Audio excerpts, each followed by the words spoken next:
heard from Grand Paquette earlier, they said, well, we're qualified for the playoffs. It's all that we can achieve. But with them taking down Zealots, there's all of a sudden a chance that, you know, they can rise in the standings a little bit, and through that, have a chance to maybe dodge 1 or 2 games here. So there is a bit of an opportunity for Tricked Esports today. Well, let's head into it here as we prepare for our drafts. Medivh has been a hot topic as of late. Phoenix also a topic this weekend, as he is now allowed to be played here in the HGC. He's got a lot of play so far, but it seems to be the consensus is that Hanzo is actually a better pickup than Phoenix when it comes to slamming out a hero for the assassin pool. When it also comes to Phoenix in particular, I feel Trick has shown some good games with him where we had at least an impact. And you mentioned Hanzo, and he gets banned out here immediately. Wow. So straight up ban. Dignitas, very much like what we've seen from Team Liquid recently, is going straight into the ban on Tracer. That has become more of a theme here on them if they don't aim for the first, or if they don't have the first pick position. But yeah, Phoenix is still a hero that we are going to watch out for. We've talked a lot about how much potential he has in certain compositions. But if you just look at the track record of the hero, it is not really impressive. 11 games played in Europe with Phoenix, and only 5 of those are victories. So he's currently sitting sub 50% win ratio.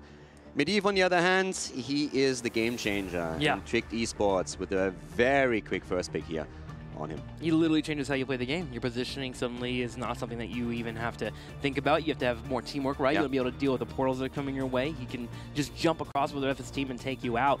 Medivh has been a powerful force the last couple weeks here in the HGC, and Team Dignitas will have to find a way to control that. And they open with a Maiev and a Muradin. Maiev and Muradin right off the bat. I mean, we know that Muradin is a high priority pick for Dignitas on Dragonshire. This is actually a theme that we have seen over the last few weeks. Muradin has been played 3 times by Dignitas on the map, and they have, of course, been victorious every single time. They are also very much in favor of picking Uther on this map. 6 times did they play Uther in the 8 games that they played here, so there's a good chance that even with Stukov and Malfurion currently being very strong, that Dignitas still goes into the Uther play. That's something that Zelia loves to do here. And Maiev, of course, is throwing a bit of a twist into this entire endeavor here. Very Team Liquid what Dignitas is currently doing, since Dig has played Maiev in the past, but no team has as many games on the hero as Team Liquid. Well, Phoenix comes out for that assassin play, as mentioned. Trick Esports picking up their second, and then the Anubarak, who's even gotten more popular this weekend. Yeah. The coordination from a lot of our teams, bringing out the cocoon and forcing down a target and getting a number advantage at the start of a fight, has been instrumental for a lot of victories. Yeah, exactly. Anubarak is super powerful right now, and a lot of teams have gone back to him, trying to go for this dive-heavy style that they are trying to execute. Team Liquid has been talking about it. We have a lot of games played by Fnatic, for example, with Anubarak as well. And also talking about Maiev again, Dignitas has played 1 time with Maiev in league play in Europe, and they lost that game. So this is only the 2nd time that they're playing with Maiev. But Maiev is sitting at a 53% win ratio, but that's largely because of how successful Team Liquid is with the hero.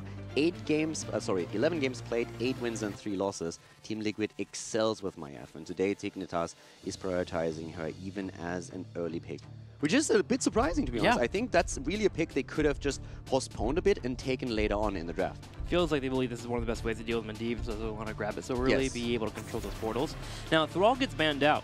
And Thrall, again, has also gotten popular this weekend. The ability for you to finish off Echo of Elements at level 1 talent, once you finish that, it feels like you can contest any top laner to wave clear in terms of damage as well, just because you get that Mana Tide at level 4, and Thrall has been paying off for a lot of our teams, especially when you think about post 10. The Earthquake has been a great tool for making sure to set up a lot of damage and setting up your team to force a fight. Over the course of 2018, Thrall is sitting at 11 wins and 15 losses. But we came in last weekend with Thrall sitting at an 0-5. But even without those 5 losses that happened in part 1, Thrall is still roughly below 50%. So he's definitely a hero that has heavily popped up in the meta again. And for some teams, they had great success with him, especially because of the Echo of Elements that you talked about. The level 7 also giving you a lot of sustain and a bit of burst potential here in big fights. But Thrall is still sitting at a spot where he's a good option, but he's not necessarily an immediate go-to. But the poke potential is something that for an offlaner is fantastic. And another reason why you pick him up too is to pair him with Phoenix. Getting that salvo when you mix it with the Earthquake, the Plasma Cutter as well. Usually you can get Phoenix to get that damage out there and shred opponents. So again, Team Dignitas taking away a very solid top laner and also take away that combo that Phoenix and Thrall brings to the table. Now Malfurion and Junkrat. Snitch, bring out the Junkrat again. Junkrat definitely a Team Dignitas special. They are absolutely fantastic with the hero, and currently they're sitting at 6 wins and a single loss with Junkrat. It's really interesting because for other teams, Junkrat has started to fall off slightly. We still see him picked, but he's not as dominant in the draft anymore as he was just 2 weeks ago. I actually kind of wonder if that's going to be a Voik Junkrat with Maya being played by Snitch. Just knowing their roster and what they would play. Moving into support here, Trick Esports. Maybe even Cleanse, actually. Stormbolt, Maiev Tether, Malfurion Root. Kind of want to get your teammates out. Rhaegar could be sitting here. Uther would be pretty solid too, but Rhaegar is the first pick, and they go straight into it. Yeah, having the cleanse available now too. And the question, of course, remains, what is Dignitas going to head into as the last pick? Now, they play with Malfurion here, and Malfurion is still by far the best hero for Xaylia. 15 wins and 3 losses. That's an impressive track record on any support. As we said before, he also absolutely excels with Uther. With Uther, he's sitting on 11 wins and a single loss. Stukov is really the hero where he doesn't have as much of an impact as other teams. It's really one of those flavors where Dignitas has mostly decided that they are not quite on the bandwagon just yet. They only played with Stukov 5 times, whereas for most other teams in Europe, it's really the dominant pick at this point. Trying to play around the silence, the shove, of course, as well, and always going for the displacement, which especially teams like Team Liquid and Zealots are displaying nearly every single game. Now, who's going to be the top lane here for Dignitas? You could put Maiev up there. That would be Wubby on the Maiev. We've seen him play a little bit here in Hero League occasionally, but Sonya's on the field. Malthael could go well here too. Yeah, the problem also is that if you want to have Maiev on the off lane, you normally try to get Abathur in, or at least someone else who can rotate. Genji, if you wanted to have Maiev on the off lane, would be an option, because you try to just help Maiev out, attack the hero that faced Maiev on the solo lane, burst it down, but she herself, without any support whatsoever, would have a very, very rough time against Blaze. Would probably lose the lane here. So Dignitas, with that in mind, goes and drafts a proper solo laner. It's Dehaka, and that again is a hero that has fallen off heavily, so right now we have another global hero in play. And it is Wubby on the Dehaka though. He has made a name for himself with that Dehaka, always land those tongues coming at the perfect time for that global ability. So looking to have the double soak available, especially towards the mid-stage of the game. Looks like a pretty solid poke comp here from Dignitas with the ability to force fights. Junkrat should be pretty annoying. And then, of course, Murden can jump over a wall and get those picks in that top lane if we ever want to get a full fight. I'm looking at this. It looks good for both teams. I'm just more curious about how that Phoenix factor is going to pay off. For me, it's Dehaka, because Dehaka has fallen off heavily since a lot of teams simply realize that in the current brawly meta, if you miss the tongue with Dehaka, you're going to be in trouble. We have seen fantastic Dehaka players in Part 1 and also Part 2. We've seen it on the Korean side, where, especially last year, for example, Jongha single-handedly shut down Rich on Illidan back then, just through his Dehaka play with isolation and with the Drax. So that's something that's always fun to see if you have a good Dehaka player on it. And there's very little that we see on the side of Trick Esports that can deal with it, because in the past we've seen ETC players or also Lucius just trying to make sure that you push the target back. Even Li Ming's Dehaka burrows in, a wave of force comes out, he misses the drag, and all of a sudden he doesn't get the value that you want in a team fight.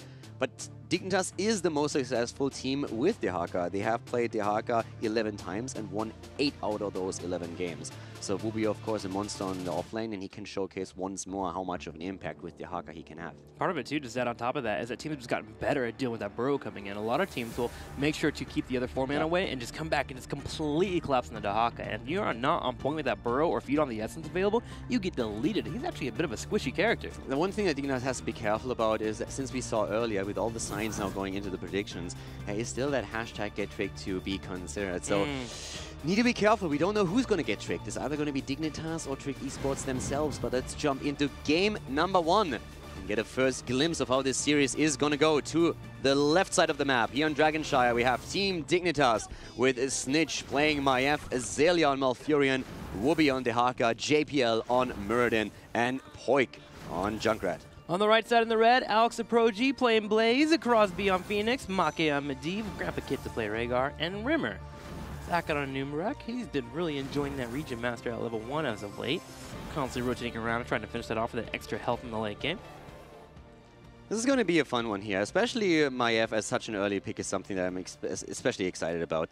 You would have expected Maiev if she comes out to be later on in the draft, but the high priority really suggests that it's something they want to play to counteract that first pick Medivh that we saw on the side of Trick Esports. Phoenix, of course, we're going to keep an eye on him. So far, he sits below a 50% win ratio in Europe, but maybe Trick is able to change that. Crosby here already trying to keep away from Snitch. Good displacement, as we saw Maiev first with a tether, and then Junkrat immediately trying to catapult them into tower range. Trying to keep up the damage, but the portal is helpful here. Blaze and Nurek actually here in the top lane, trying to catch the Haka. Can they actually get him? Gonna have the Rimmer walk up. There goes the Jet Propulsion. Does he have the Impale? Looks like he may have used that a little bit earlier there. Will be low on health, but the idea, very focused from Trick Esports. Keep the Haka on his back foot, and then of course peel off the Nurek later for other kills. Trick Esports, they just took down the Zealots. Can they today actually also drop a couple of games of Dignitas for them? It would actually be great here. Spray game is on point up at the top where we see Whoopi go up against Alex. This is actually always fun, especially on the off lane. You have oftentimes so much banter going on, and that's happening between Alex and Whoopi as we speak.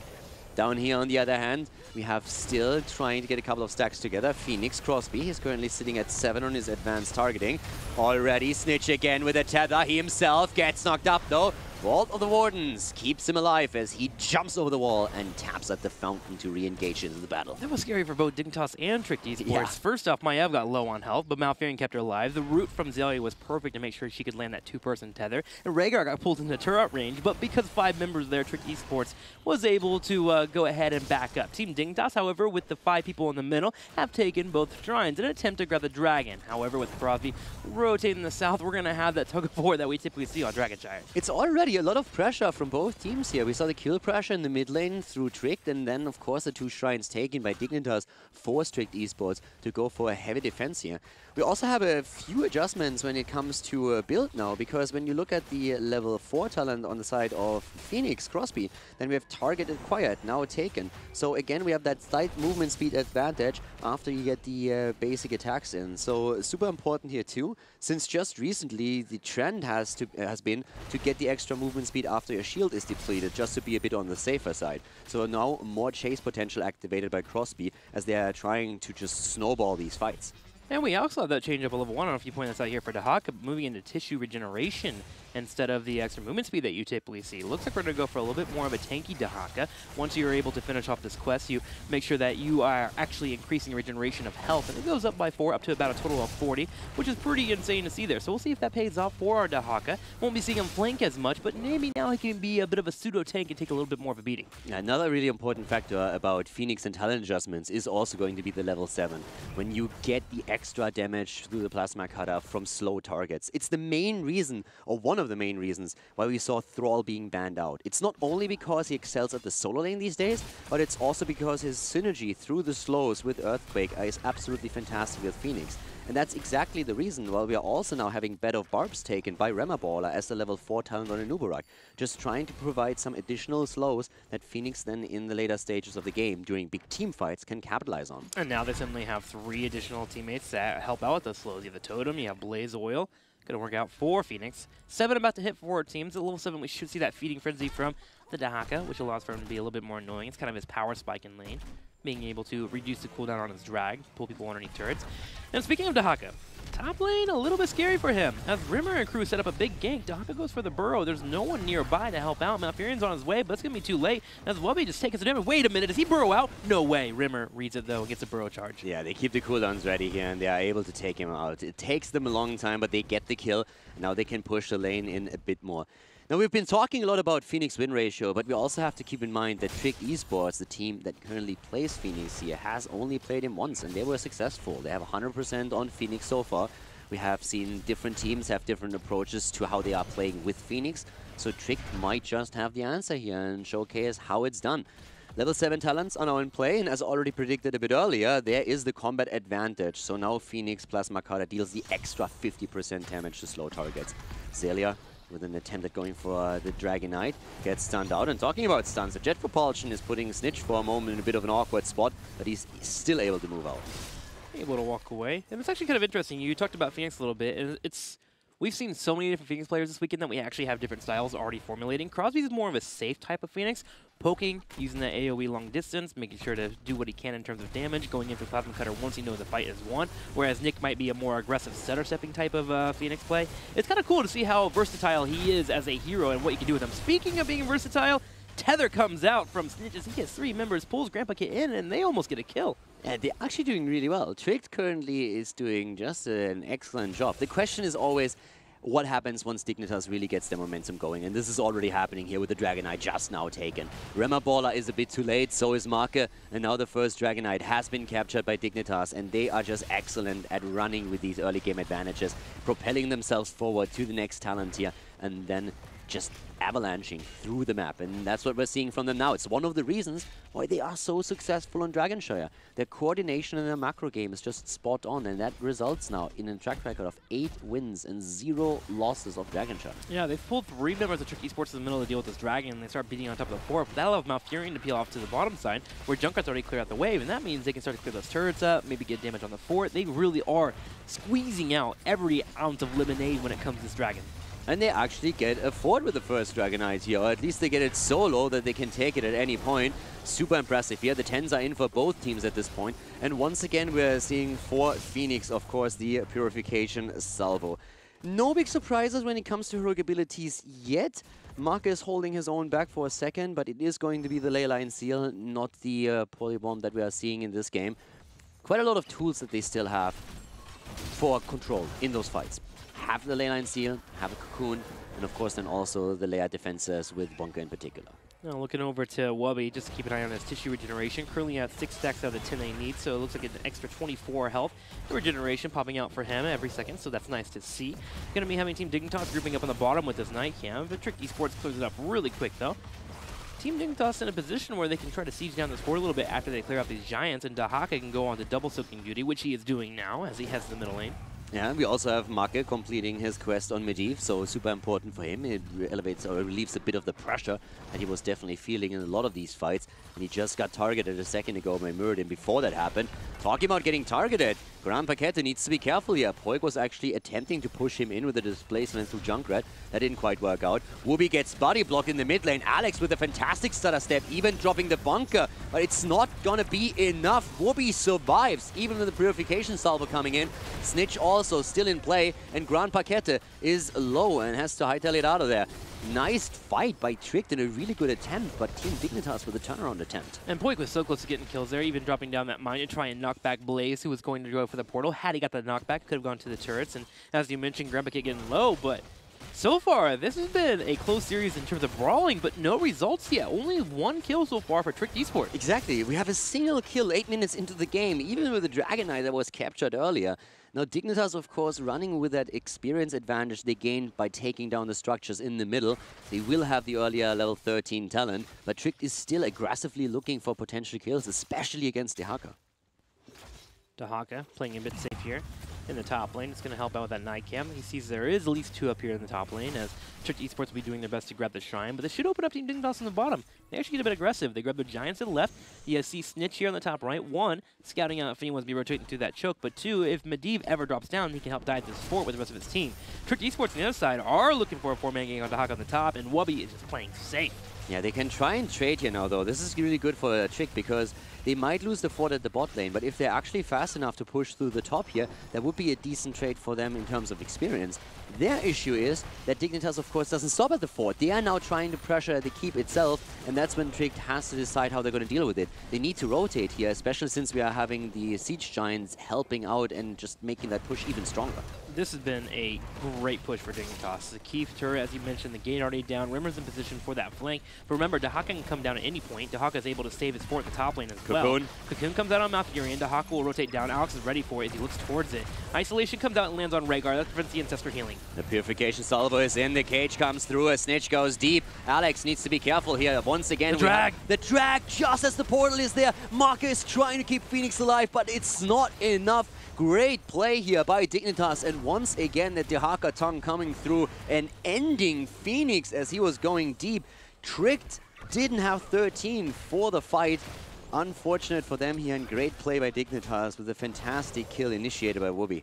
That was just a master lesson from Team Dignitas on how to use your heroics as a form of zoning control. The Warden's Cage keeping Trick Esports back. And Alex approaching, actually trying to force this fight here. Force of Will comes out, trying to pop his Sim Drone as well, looking to keep up with the engage. He'll have jump propulsion pretty soon. Is he going to try and force this? No. He's going to back up. Both shrines grabbed. Dignitas going to back up to this middle shrine. Can they grab the dragon? Wubby about to channel. Yeah, Whoopi is going to get the next Dragon here, and this is, of course, the second one in the game for Dignitas. They excel at Dragonshire. They are so good at this map. And again, they're going straight through the middle here.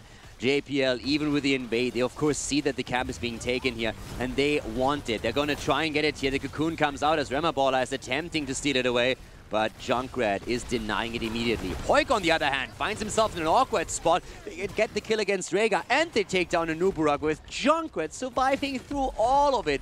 This is a disaster for Trick. Alex is playing the bunker game in and out, hoping that Medivh can help him here, but in the end, Blaze still falls, and that's a triple kill, a camp stolen away, and nearly a 3-level lead at this point for Team Dignitas. Poik finds a way to impress me every single week. First off, the knock-up to make sure they can secure the Night Camp taken away, so they grab the Night Camp and get the Spell Aura. And then he had about a half an inch where he could step into the Spell Aura and make sure he didn't have to take any damage from his opponents, or at least have that reduced. And then Zelia coming up there to bring the heal. Poik, with barely a sliver of life, having the mindset to stay alive there. Beautifully played. Team Dignitas at level 16, and they take a keep. The keep is down 11 minutes into the game, and Dignitas, they are looking fantastic here. Such a massive lead in experience already, and they're just not stopping at the mid lane. They're immediately starting to move down to the bottom, trying to capitalize on the level 16 talent advantage to move in and see if they can get a kill. And JPL, of course, in typical Dignitas fashion, on level 16 with his Mirrodin, not aiming for Stoneform, going for the Dwarf launch instead, trying to get these aggressive jumps into the backline and ending up with an immediate Stormbolt. Great for the initiation on solo lanes as well, as we are seeing them go in again. And here comes Blaze in trouble. Ancestral comes in as Whoopi goes for the drag, but the tether from Snitch, and he takes Phoenix down. And Rhaegar just stuck. Riptire to pop off, does the damage. Alex Pro be the third to go down. Make might be next here if JPL has a Stormbolt. He lands it. Force of Will comes out, but Make, it's just not enough, buddy. He's going to be taken out too. And JPL jumping behind the keep into the area of the core as Team Dignitas is going to attempt to take a 12-minute and 30-second core. Nuburak, in the meantime, is trying to get some extra experience up at the top. It's not going to really help them. Core is already going to go down here. Tricked, losing game number 1 as Team Dignitas is in dominant fashion, taking another victory on Dragonshire. 9-0 on the map at this point. Fantastic play by Dignitas. Just a full display of why Dignitas is so strong.